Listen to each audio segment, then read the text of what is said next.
Vamos a leer, hermanos, una porción de Santiago, a continuar con este estudio, que dice de esta manera: hermanos míos, que vuestra fe en nuestro glorioso Señor Jesucristo sea sin acepción de personas, porque si en vuestra congregación entra un hombre con anillo de oro y con ropa espléndida, y también entra un pobre con vestido andrajoso, y miráis con agrado al que trae la ropa espléndida, y le decís, siéntate tú aquí en buen lugar, y decís al pobre, estate tú allá en pie, o siéntate aquí bajo mi estrado, ¿no hacéis distinción entre vosotros mismos y venís a ser jueces con malos pensamientos?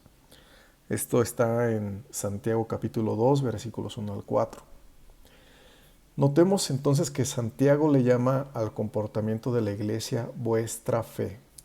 Él dice que vuestra fe en nuestro glorioso Señor Jesucristo sea sin acepción de personas. Y la acepción de personas es un comportamiento, una decisión, una forma de tratar a la gente. Y esa decisión, ese comportamiento es parte de la fe de la iglesia. Así que la forma como nosotros vivimos, nuestro comportamiento, lo que hablamos, lo que decidimos, todo ello es parte de nuestra fe. Nuestra fe no solo es la doctrina que aprendemos, sino la forma como vivimos. Todo ello, lo que decidimos, lo que hablamos, todo ello es parte de nuestra fe porque emana de nuestro sistema más interno de creencias. Si decimos algo de manera sincera es porque creemos en eso. Si decimos algo o decidimos algo es porque creemos en eso. En nuestras obras se manifiesta nuestra fe. Y lo más importante aquí es que nuestra fe sea la fe bíblica. Esto es lo que vemos en esta lectura, que en algunas iglesias algunos hermanos hacían favoritismos por las personas ricas. Y Santiago les dice que ese comportamiento que era parte de su fe estaba mal, era pecaminoso ese comportamiento. Les dice, por lo tanto, que su fe debía ser sin acepción de personas. ¿Por qué? Versículo 9, porque es pecado la acepción de personas. Si nosotros parafraseáramos a Santiago, diríamos lo que él dijo, lo diríamos de esta manera. Hermanos míos, que vuestra fe en nuestro glorioso Señor Jesucristo sea sin el pecado de la acepción de personas. Esto nos debe llevar a preguntarnos cómo es nuestra fe, no en la parte del conocimiento, sino en nuestra actitud, en nuestro comportamiento diario. Hace poco una persona me decía, ¿por qué hay cristianos que viven como si no fueran a vivir una eternidad con Jesús? Esto, me decía, debería ser un motivo de gozo aún en la aflicción. Pero parece, esto me dijo, parece que se les ha olvidado su esperanza. Y hermanos, esto es verdad. Qué importante es que veamos cómo es nuestro comportamiento, aún en medio de la aflicción, porque nuestro comportamiento es también parte de nuestra fe.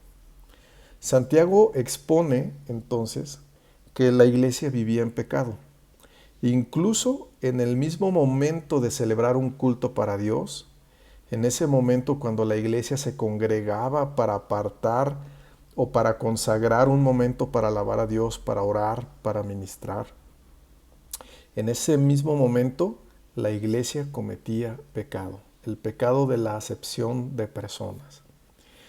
Y el mensaje de Santiago es fuerte porque muestra que si ese pecado de hacer acepción de personas no se limpiaba, entonces la fe de la iglesia no era una fe escritural, era otro tipo de fe.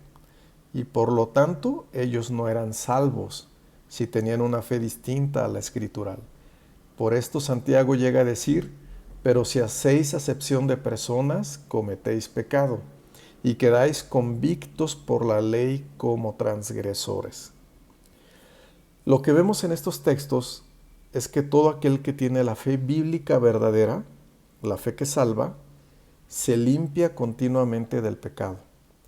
Estos cristianos que tienen una fe bíblica no se acostumbran al pecado, no permanecen en el pecado. Los verdaderos cristianos crecen en santificación. No son perfectos, pero se siguen santificando. Veamos cómo Santiago les llama hermanos míos. No les dice que no son cristianos por el hecho de cometer pecado. No hay cristianos perfectos. Pero cuando se revela el pecado, entonces los verdaderos cristianos proceden al arrepentimiento y a la santificación. Porque si no lo hacen, si se aferran a sus pecados, entonces la fe que tienen no es bíblica. Es lo que dice Santiago, están convictos, es decir, esclavizados al pecado. Esto es importante porque continuamente debemos examinarnos cómo es nuestra fe, o mejor dicho, cómo vivimos nuestra fe, cómo es nuestro comportamiento, cómo son nuestras palabras, cómo consideramos a las personas, cómo las tratamos. ¿Estamos viviendo conforme a las Escrituras? Y aquí no nos referimos a un legalismo, más bien nos referimos a un proceso de santificación. No se trata de cumplir A, B, C y D, sino de ser santificados por la palabra de Dios. Ahora bien, cuando el pecado que las iglesias de aquellos años cometían se manifestaba, debía haber entonces un arrepentimiento. Y a eso es a lo que los lleva Santiago. ¿Y cuál era ese pecado? La palabra original que se traduce como acepción de personas significa hacer favoritismos o tener favoritismo. Las iglesias entonces tenían la práctica del favoritismo en sus reuniones. ¿Y qué es el favoritismo? Bueno, un diccionario dice que el favoritismo consiste en dar un trato especial a unos en perjuicio de otros. Cuando hay favoritismos, se afectan los derechos de ciertas personas, porque se les otorgan ciertos beneficios o beneficios adicionales que se les dejan de dar a otros usando criterios injustos. Entonces, siempre que hay favoritismos, hay tratos especiales en perjuicio de otros que también tenían ese derecho. Lo que muestra Santiago es que cuando tenemos favoritismos, no tenemos un trato justo ante las personas, porque usamos criterios injustos. Beneficiamos a amigos, a familiares, tenemos hijos preferidos, etc. Al mismo tiempo, mostramos menosprecio y un trato injusto para otros. ¿Por qué? Porque usamos de favoritismos, o mejor dicho, porque cometemos el pecado de tener o de hacer favoritismos. En los tiempos actuales, este pecado puede también manifestarse. Es común que los lugares especiales en una congregación, que los ministerios en una congregación se les den a los favoritos de los líderes, a los que los tratan bien, a los que son de su confianza, a los que son sus familiares. Es también común que las faltas de unos se juzguen severamente, pero que las faltas de los que son cercanos se cubran para que nadie las vea. En lugar de que prevalezcan criterios justos e imparciales en el trato a las personas, se puede usar de criterios injustos, carnales, egoístas. Santiago dice que a los ricos se les daba lugares especiales y a los pobres se les daba los últimos lugares. ¿Y qué hacía el pobre cuando lo trataban mal? Este pasaje no dice que el pobre se fuera de la iglesia. Quizá había mansedumbre en ellos, había paciencia. Con todo, la epístola a Santiago señala el pecado que se estaba cometiendo y la posibilidad de que si ellos no se arrepentían, quedaran convictos por la ley como transgresores y que no fueran realmente salvos. Esto es lo importante de nuestro comportamiento, de que lo examinemos y sepamos cómo somos con otras personas. Nosotros sabemos que en la política, en otros ámbitos en el mundo, es algo común el favoritismo, el apoyo a veces injusto a familiares, a amigos, a gente que son leales a ellos, a personas que cuidan sus espaldas, sus intereses. Pero en la iglesia, el favoritismo es un pecado que ofende a Dios y que afrenta a los hermanos. Por esto Santiago pone un énfasis en ese pecado.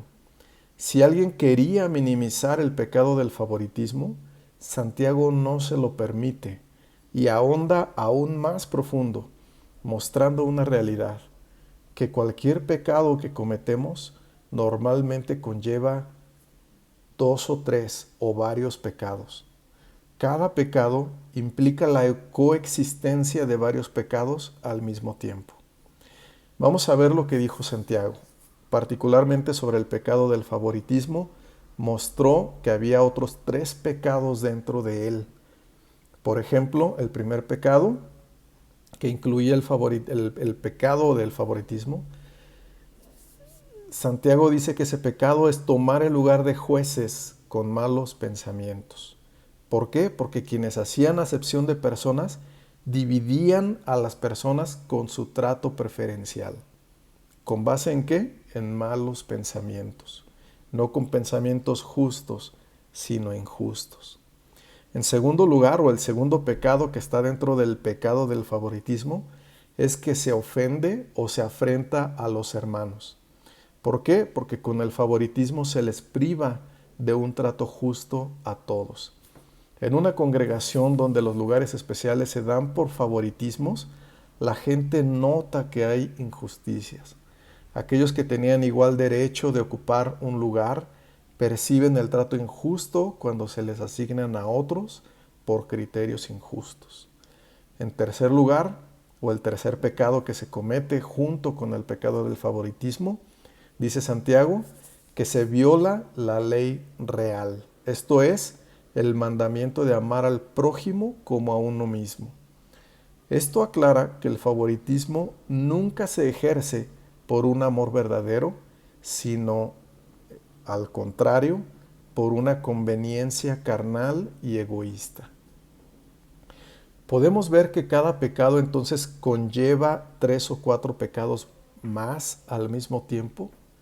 Debemos, por lo tanto, orar para que el carácter de Dios, el carácter de Cristo, esté cada vez más en nosotros y seamos limpios de todo pecado. En eso consiste la santificación. Debemos examinar cómo es nuestra fe, cómo es nuestro comportamiento. La Biblia, por ejemplo, dice, hablando del carácter de Dios, Romanos 2:11, dice, no hay acepción de personas para con Dios. Es decir, Dios no hace favoritismos, no tiene favoritismos.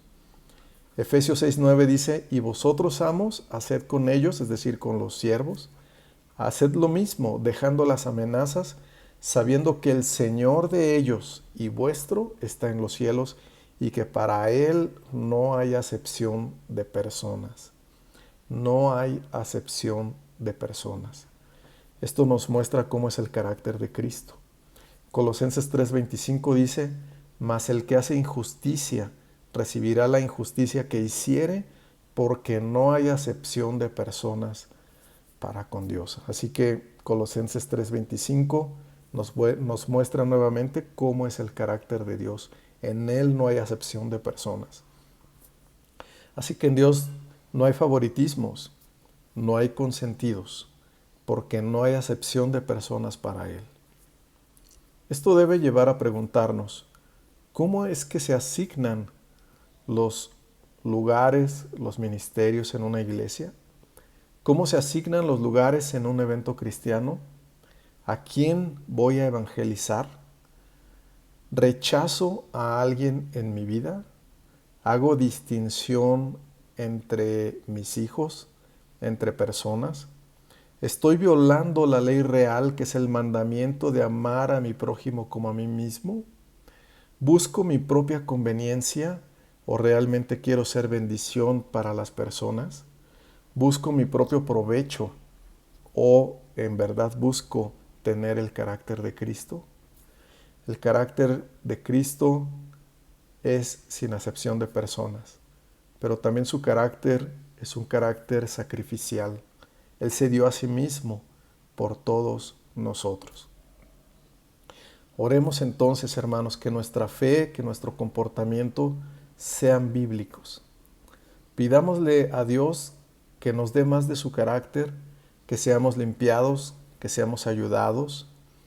Y vamos a terminar recordando las palabras del apóstol Pablo, que dijo en Filipenses 3:12, no que lo haya alcanzado ya, ni que ya sea perfecto, sino que prosigo por ver si logro asir aquello para lo cual también fui asido por Cristo. Así que no que hayamos alcanzado ya, no que nuestra fe sea perfecta, tenemos que seguir siendo purificados, pero pidámosle al Señor que prosigamos en santificación, que Él nos limpie y nos permita glorificarle de esta manera. Que Dios los bendiga.